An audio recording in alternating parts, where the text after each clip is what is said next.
इस भाग में पराभक्ति, त्याग, भक्ति का वैराग्य, प्रेमजन्य और भक्ति योग की स्वाभाविकता। पराभक्ति, त्याग। यहां तक गौणी भक्ति के बारे में चर्चा की गई। अब हम पराभक्ति का विवेचन करेंगे। इस पराभक्ति के अभ्यास में लगने के लिए एक विशेष साधन की बात बतलानी है।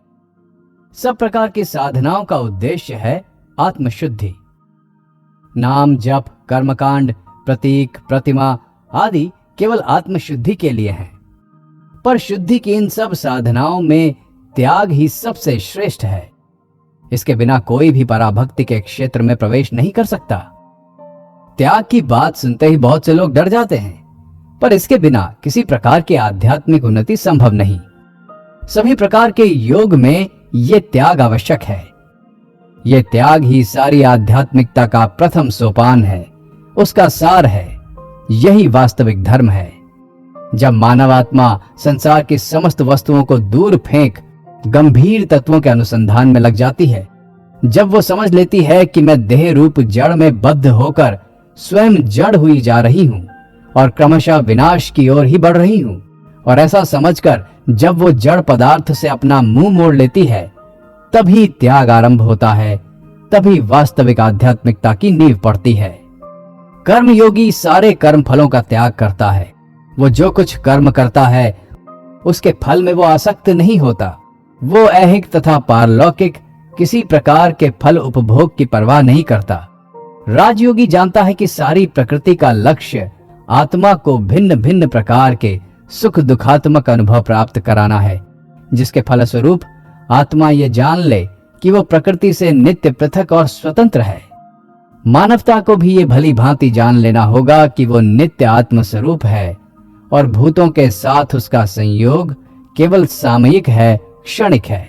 राजयोगी प्रकृति के अपने नानाविध सुख दुखों के अनुभवों से चैतन्य की शिक्षा पाता है। ज्ञान योगी का वैराग्य सबसे कठिन है, क्योंकि आरंभ से ही उसे ये जान लेना पड़ता है कि ये ठोस दिखने वाली प्रकृति निरी मिथ्या है। उसे ये समझ लेना पड़ता है कि प्रकृति में जो कुछ शक्ति का विकास दिखता है वो सब आत्मा की ही शक्ति है, प्रकृति की नहीं। उसे आरंभ से ही ये जान लेना पड़ता है कि सारा ज्ञान और अनुभव आत्मा में ही है, प्रकृति में नहीं। और इसलिए उसे केवल विचार जन्य धारणा के बल से एकदम प्रकृति के सारे बंधनों को छिन्न भिन्न कर डालना पड़ता है। प्रकृति और प्राकृतिक पदार्थों की ओर वो देखता तक नहीं। वे सब उड़ते दृश्यों के समान उसके सामने से गायब हो जाते हैं। वो स्वयं कैवल्य पद में अवस्थित होने का प्रयत्न करता है। सब प्रकार के वैराग्यों में भक्ति योगी का वैराग्य सबसे स्वाभाविक है। उसमें न कोई कठोरता है, न कुछ छोड़ना पड़ता है, न हमें अपने आप से कोई चीज छोड़नी पड़ती है, और न बलपूर्वक किसी चीज से हमें अपने आप को अलग ही करना पड़ता है। भक्त का त्याग तो अत्यंत सहज और स्वाभाविक होता है।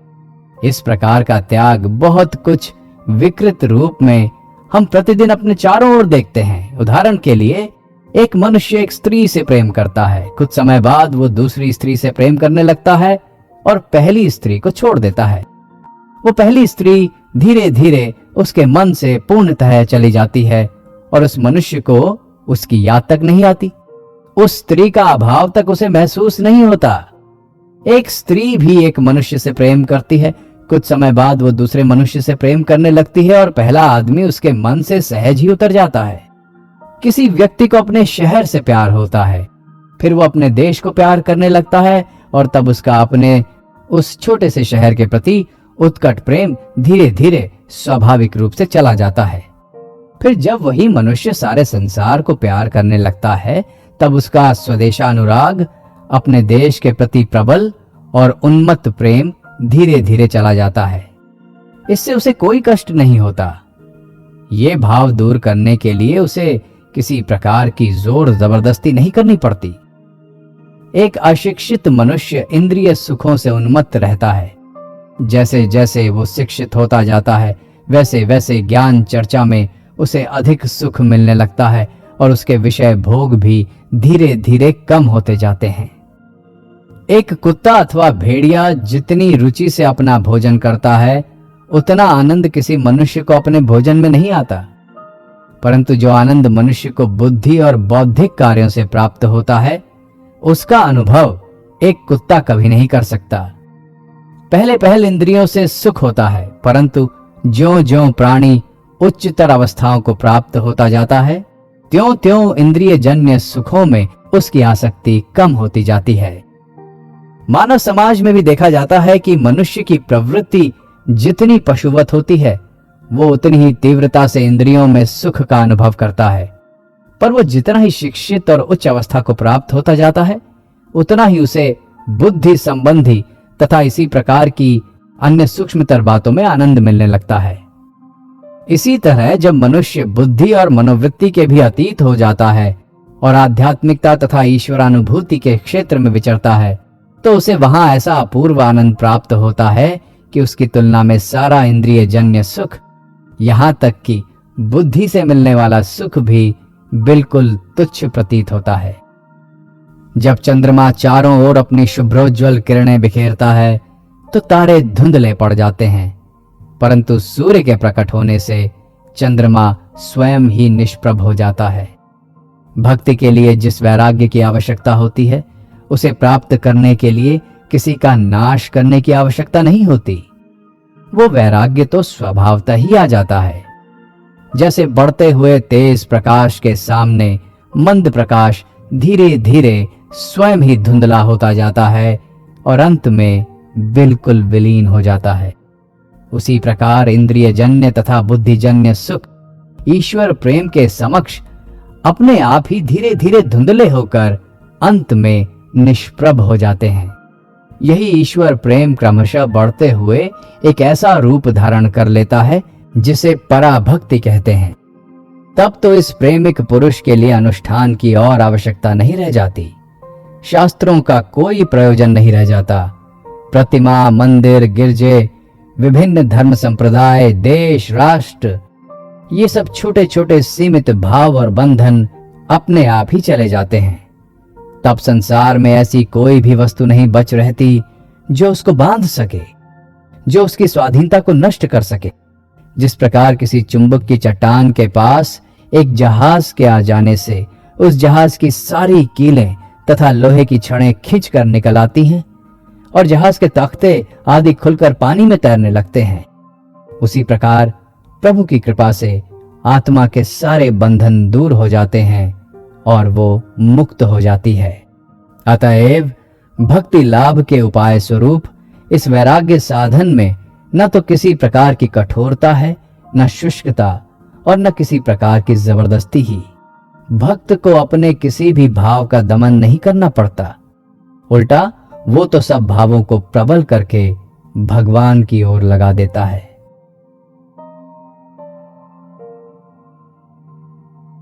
भक्त का वैराग्य प्रेमजन्य। प्रकृति में चारों ओर हम प्रेम का विकास देखते हैं। मानव समाज में जो कुछ सुंदर और महान है वो समस्त प्रेम प्रसूत है। फिर जो कुछ खराब यही नहीं बल्कि पैशाचिक है, वो भी उसी प्रेम भाव का विकृत रूप है। पति पत्नी का विशुद्ध दाम्पत्य प्रेम और अति नीच काम वृत्ति दोनों उस प्रेम के ही दो रूप हैं। भाव एक ही है पर भिन्न अवस्था में उसके भिन्न भिन्न रूप होते हैं। ये एक ही प्रेम एक ओर तो मनुष्य को भलाई करने और अपना सब कुछ गरीबों को बांट देने के लिए प्रेरित करता है, फिर दूसरी ओर वही एक दूसरे मनुष्य को अपने बंधु बांधवों का गला काटने और उनका सर्वस्व अपहरण कर लेने की प्रेरणा देता है। ये दूसरा व्यक्ति जिस प्रकार अपने आप से प्यार करता है, पहला व्यक्ति उसी प्रकार दूसरों से प्यार करता है। पहली दशा में प्रेम की गति ठीक और उचित दिशा में है, पर दूसरी दशा में वो बुरी दिशा में है। जो आग हमारे लिए भोजन पकाती है वो एक बच्चे को जला भी सकती है, किंतु इसमें आग का कोई दोष नहीं। उसका जैसा व्यवहार किया जाएगा वैसा फल मिलेगा। अतएव ये प्रेम, ये प्रबल आसंग स्पृहा, दो व्यक्तियों के एक प्राण हो जाने की ये तीव्र आकांक्षा और संभवतः अंत में सबकी उस एक स्वरूप में विलीन हो जाने की इच्छा उत्तम या अधम रूप से सर्वत्र प्रकाशित है। भक्ति योग उच्चतर प्रेम का विज्ञान है। वो हमें दर्शाता है कि हम प्रेम को ठीक रास्ते से कैसे लगाएं, कैसे उसे वश में लाएं, उसका सदव्यवहार किस प्रकार करें, किस प्रकार एक नए मार्ग में उसे मोड़ दें और उससे श्रेष्ठ और महत्वतम फल अर्थात जीवन मुक्त अवस्था किस प्रकार प्राप्त करें। भक्ति योग कुछ छोड़ने छाड़ने की शिक्षा नहीं देता। वो केवल कहता है परमेश्वर में आसक्त हो, और जो परमेश्वर के प्रेम में उन्मत्त हो गया है उसकी स्वभावतः नीच विषयों में कोई प्रवृत्ति नहीं रह सकती। प्रभो, मैं तुम्हारे बारे में और कुछ नहीं जानता, केवल इतना जानता हूं कि तुम मेरे हो, तुम सुंदर हो। आहा, तुम अत्यंत सुंदर हो, तुम स्वयं सौंदर्य स्वरूप हो। हम सभी में सौंदर्य पिपासा विद्यमान है। भक्ति योग केवल इतना कहता है कि इस सौंदर्य पिपासा की गति भगवान की ओर फेर दो। मानव मुखड़े, आकाश, तारा या चंद्रमा में जो सौंदर्य दिखता है वो आया कहां से? वो भगवान के उस सर्वतोन्मुखी प्रकृत सौंदर्य का ही आंशिक प्रकाश मात्र है। उसी के प्रकाश से सब प्रकाशित होते हैं, उसी का तेज सब वस्तुओं में है। भक्ति की इस उच्च अवस्था को प्राप्त करो, उससे तुम एकदम अपने शुद्र अहम भाव को भूल जाओगे। छोटे छोटे सांसारिक स्वार्थों का त्याग कर दो। ये न समझ बैठना कि मानवता ही तुम्हारे समस्त मानवीय और उससे उच्चतर ध्येयों का भी केंद्र है। तुम केवल एक साक्षी की तरह, एक जिज्ञासु की तरह खड़े रहो और प्रकृति की लीलाएं देखते जाओ। मनुष्य के प्रति आसक्ति रहित हो जाओ और देखो ये प्रबल प्रेम प्रवाह जगत में किस प्रकार कार्य कर रहा है। हो सकता है कभी कभी एक आध धक्का भी लगे, परंतु वो परम प्रेम की प्राप्ति के मार्ग में होने वाली एक घटना मात्र है। संभव है कहीं थोड़ा द्वंद्व छिड़े अथवा कोई थोड़ा फिसल जाए, पर ये सब उस परम प्रेम के आरोहण के सोपान मात्र हैं। चाहे जितने द्वंद्व छिड़े, चाहे जितने संघर्ष आए, पर तुम साक्षी होकर बस एक और खड़े रहो। ये द्वंद्व तुम्हें तभी खटकेंगे जब तुम संसार प्रवाह में पड़े होगे, परंतु जब तुम उसके बाहर निकल जाओगे और केवल एक दर्शक के रूप में खड़े रहोगे तो देखोगे कि प्रेम स्वरूप भगवान अपने आप को अनंत प्रकार से प्रकाशित कर रहे हैं। जहां कहीं थोड़ा सा भी आनंद है, चाहे वो घोर विषय भोग का ही क्यों ना हो, वहां उस अनंत आनंद स्वरूप भगवान का ही अंश है। नीच से नीच आसक्ति में भी ईश्वरी प्रेम का बीज निहित है। संस्कृत भाषा में प्रभु का एक नाम हरि है। उसका अर्थ यह है कि वे सबको अपनी ओर आकर्षित कर रहे हैं। असल में वे ही हमारे प्रेम के एकमात्र उपयुक्त पात्र हैं। ये जो हम लोग नाना दिशाओं में आकृष्ट हो रहे हैं, तो हम लोगों को खींच कौन रहा है? वे ही हमें अपनी गोद में लगातार खींच रहे हैं। निर्जीव जड़ क्या कभी चेतन आत्मा को खींच सकता है? नहीं, कभी नहीं। मान लो एक सुंदर मुखड़ा देखकर कोई उन्मत्त हो गया, तो क्या कुछ जड़ परमाणुओं की समष्टि ने उसे पागल कर दिया? नहीं, कभी नहीं। इन जड़ परमाणुओं के पीछे अवश्य ईश्वरी शक्ति और ईश्वरी प्रेम का खेल चल रहा है। अतः मनुष्य ये नहीं जानता, परंतु फिर भी जाने या अनजाने वो उसी के द्वारा आकृष्ट हो रहा है। अतएव नीच से नीच आसक्ति भी अपनी आकर्षण की शक्ति स्वयं भगवान से ही पाती है।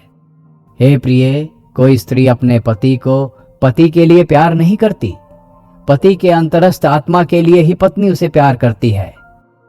प्रेमिका पत्नियां चाहे ये जानती हों अथवा नहीं, पर है यही सत्य।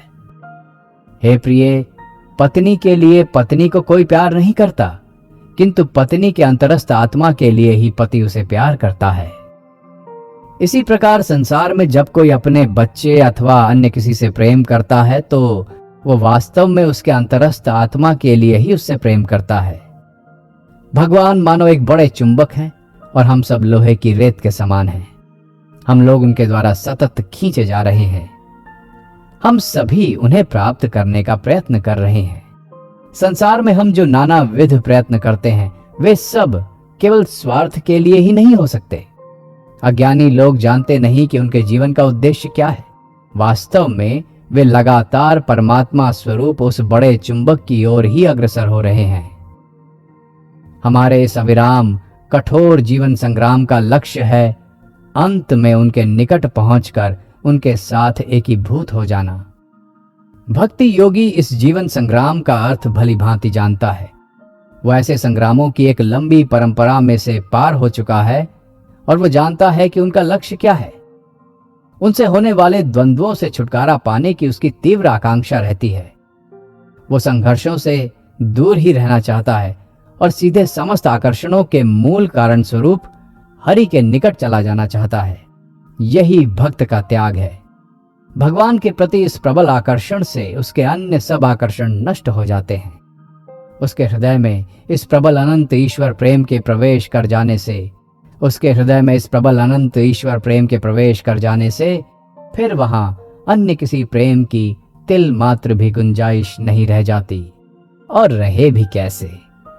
भक्ति उसके हृदय को ईश्वर रूपी प्रेम सागर के दैवी जल से भर देती है और इस प्रकार उसमें फिर शुद्र प्रेमों के लिए स्थान ही नहीं रहता।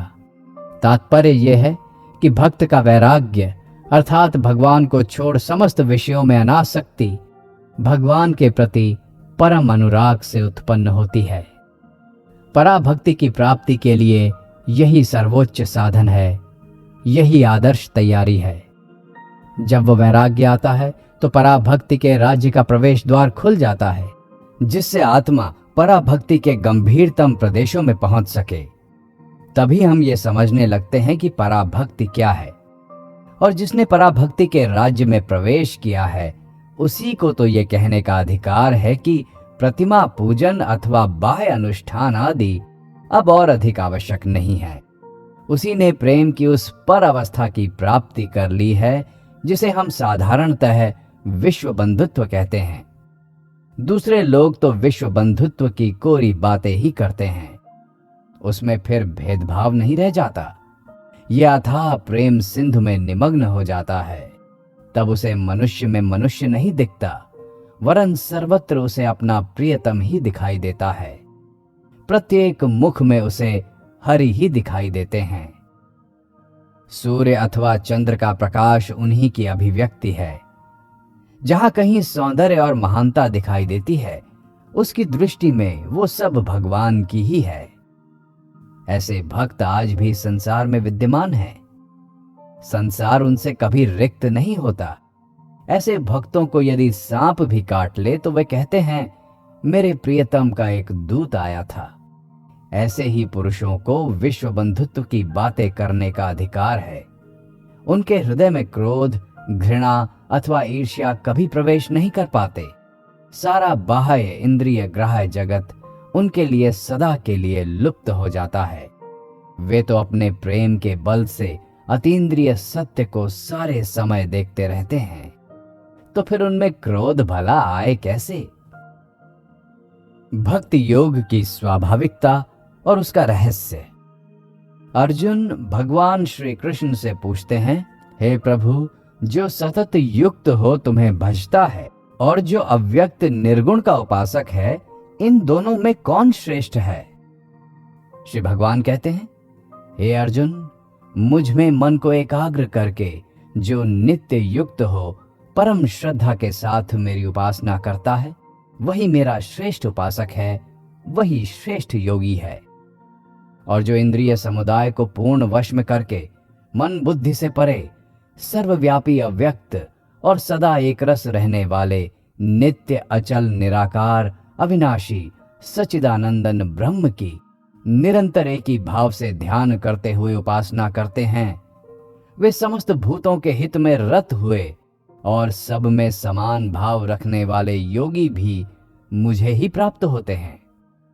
किंतु उन सच्चिदानंदन निराकार ब्रह्म में आसक्त चित्त वाले पुरुषों के लिए क्लेश अर्थात परिश्रम अधिक है, क्योंकि देहाभिमानी व्यक्तियों द्वारा ये अव्यक्त गति बहुत दुख पूर्वक प्राप्त की जाती है। अर्थात जब तक शरीर में अभिमान रहता है, तब तक शुद्ध सच्चिदानंदन निराकार ब्रह्म में स्थित होना कठिन है। और जो मेरे परायण हुए भक्त जन संपूर्ण कर्मों को मुझ में अर्पण कर मुझे अनन्य ध्यान और योग से निरंतर चिंतन करते हुए भजते हैं, हे अर्जुन, मुझ में चित्त लगाने वाले उन प्रेमी भक्तों का मैं शीघ्र ही मृत्यु रूपी संसार समुद्र से उद्धार करने वाला होता हूं। उपर्युक्त कथन में ज्ञान योग और भक्ति योग दोनों का दिग्ध दर्शन दिखाया गया है। कह सकते हैं कि उसमें दोनों की व्याख्या कर दी गई है। ज्ञान योग अवश्य अति श्रेष्ठ मार्ग है, तत्व विचार उसका प्राण है, और आश्चर्य की बात तो यह है कि सभी सोचते हैं कि वे ज्ञान योग के आदर्शानुसार चलने में समर्थ हैं, परंतु वास्तव में ज्ञान योग साधना बड़ी कठिन है। उसमें गिर जाने की बड़ी आशंका रहती है। संसार में हम दो प्रकार के मनुष्य देखते हैं। एक तो आसुरी प्रवृत्ति वाले, जिनकी दृष्टि में शरीर का पालन पोषण ही सर्वस्व है, और दूसरे दैवी प्रकृति वाले, जिनकी ये धारणा रहती है कि शरीर किसी एक विशेष उद्देश्य की पूर्ति का, आत्मोन्नति का एक साधन मात्र है। शैतान भी अपनी कार्य सिद्धि के लिए शाखों को उद्भूत कर सकता है और करता भी है। इस तरह ऐसा प्रतीत होता है कि ज्ञान मार्ग जिस प्रकार साधु व्यक्तियों के सत्कार्य का प्रबल प्रेरक है, उसी प्रकार असाधु व्यक्तियों के भी कार्य का समर्थक है। ज्ञान योग में यही एक बड़े खतरे की बात है, परंतु भक्ति योग बिल्कुल स्वाभाविक और मधुर है। भक्त उतनी ऊंची उड़ान नहीं उड़ता जितना कि एक ज्ञान योगी, और इसीलिए उसके बड़े खड्डों में गिरने की आशंका भी नहीं रहती। पर हां, इतना तो समझ लेना होगा कि साधक किसी भी पथ पर क्यों न चले, जब तक आत्मा के सारे बंधन छूट नहीं जाते, तब तक बात है, वो मुक्त नहीं हो सकता। इस श्लोक से यह स्पष्ट हो जाता है कि किस प्रकार एक भाग्यशालिनी गोपी पाप और पुण्य के बंधनों से मुक्त हो गई थी। भगवान के ध्यान से उत्पन्न तीव्र आनंद ने उसके समस्त पुण्य कर्म जनित बंधनों को काट दिया। फिर भगवान की प्राप्ति न होने की परम आकुलता से उसके समस्त पाप धुल गए और वो मुक्त हो गई। अतएव भक्ति योग का रहस्य ये है कि मनुष्य के हृदय में जितने प्रकार की वासनाएं और भाव हैं, उनमें से कोई भी स्वरूपतः खराब नहीं है। उन्हें धीरे धीरे अपने वश में लाकर उनकी गति क्रमशः उच्च से उच्चतर दिशा में फेरनी होगी। और ये कब तक करना होगा? जब तक कि वे परमोच्च दशा को प्राप्त न हो जाएं। उनकी सर्वोच्च गति है भगवान, और उनकी शेष सब गतियां निम्नाभिमुखी हैं। हम देखते हैं कि हमारे जीवन में सुख और दुख सर्वदा लगे ही रहते हैं। जब कोई मनुष्य धन अथवा अन्य किसी सांसारिक वस्तु के अभाव से दुख अनुभव करता है, तो वो अपनी भावनाओं को गलत मार्ग पर ले जा रहा है। फिर भी दुख की भी उपयोगिता है। यदि मनुष्य इस बात के लिए दुख करने लगे कि अब तक उसे परमात्मा की प्राप्ति नहीं हुई, तो वो दुख उसकी मुक्ति का हेतु बन जाएगा। जब कभी तुम्हें इस बात का आनंद होता है कि तुम्हारे पास चांदी के कुछ टुकड़े हैं, तो समझना कि तुम्हारी आनंद वृत्ति गलत रास्ते पर जा रही है। उसे उच्चतर दिशा की ओर ले जाना होगा। हमें अपने सर्वोच्च लक्ष्य भगवान के चिंतन में आनंद अनुभव करना होगा। हमारी अन्य सब भावनाओं के संबंध में भी ठीक ऐसी ही बात है। भक्त की दृष्टि में उनमें से कोई भी खराब नहीं है। वो उन सब को लेकर केवल भगवान की ओर फेर